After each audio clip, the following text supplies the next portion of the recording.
Bismillahirrahmanirrahim. Assalamualaikum warahmatullahi wabarakatuh. Mohon izin sharing ringkasan teman-teman mengenai beberapa kondisi tentang sholat. Yang pertama, poin pertama, mengerjakan sholat pada awal waktu merupakan amalan terbaik. Poin yang kedua, meninggalkan sholat merupakan tanda kekufuran. Rasulullah SAW bersabda bahwa perbuatan meninggalkan sholat merupakan tanda kesyirikan dan kekufuran.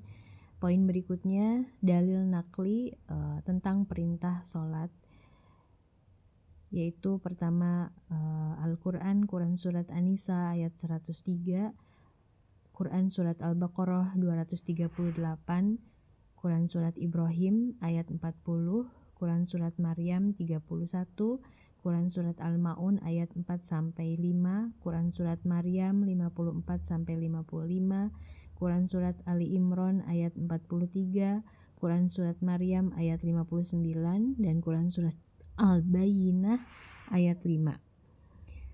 Kemudian sejarah pertama kali Allah Subhanahu wa Ta'ala mewajibkan sholat 5 waktu, yaitu pada hari diperjalankan Rasulullah SAW melalui peristiwa Isra dan Mi'raj. Kepada siapa sholat diwajibkan, yaitu kepada muslim, laki-laki dan perempuan yang sudah balik dan berakal sehat.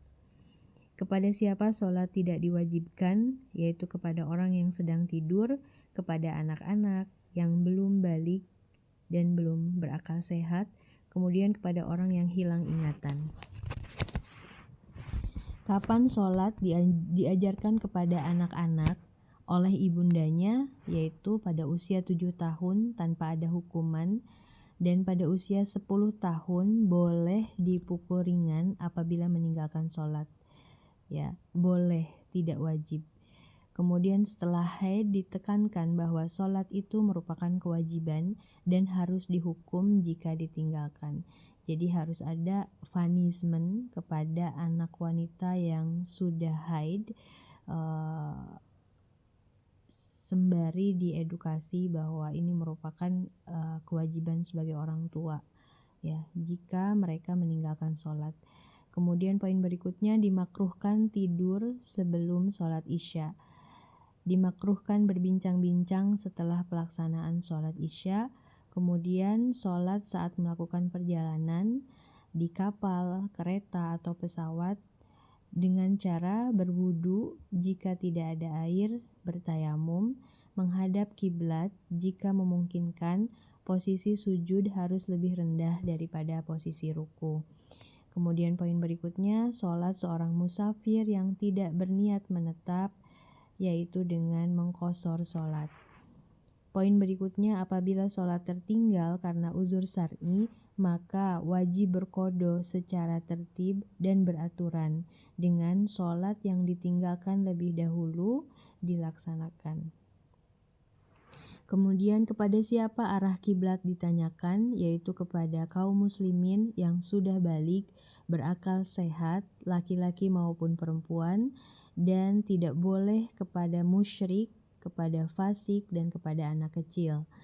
Poin berikutnya, apabila salah menentukan arah kiblat, maka wajib mengulangi sholatnya. Kewajiban sholat mendekati akhir waktu sholat apabila mengakhirkan pelaksanaan sholat karena mengantuk atau kondisi lain. Kemudian dimakruhkan sholat memakai cadar bagi wanita. Tempat yang dimakruhkan menjadi tempat sholat di mana? Yaitu di atas kuburan, di atas puing-puing, dan di dalam gereja. Tempat-tempat yang dilarang menjadi tempat sholat yaitu kamar mandi, tempat penyembelihan, tempat sampah, dan di tengah jalan. Apabila sholat di tempat yang ramai, maka dilarang berjalan di hadapan orang yang sedang sholat, kecuali di balik sutroh atau pemisah. Apabila ada anak kecil atau orang dewasa yang berjalan di hadapan orang yang sedang sholat, maka orang tersebut hendak mencegahnya. Dimakruhkan menahan kencing, kentut, atau buang air besar dalam sholat.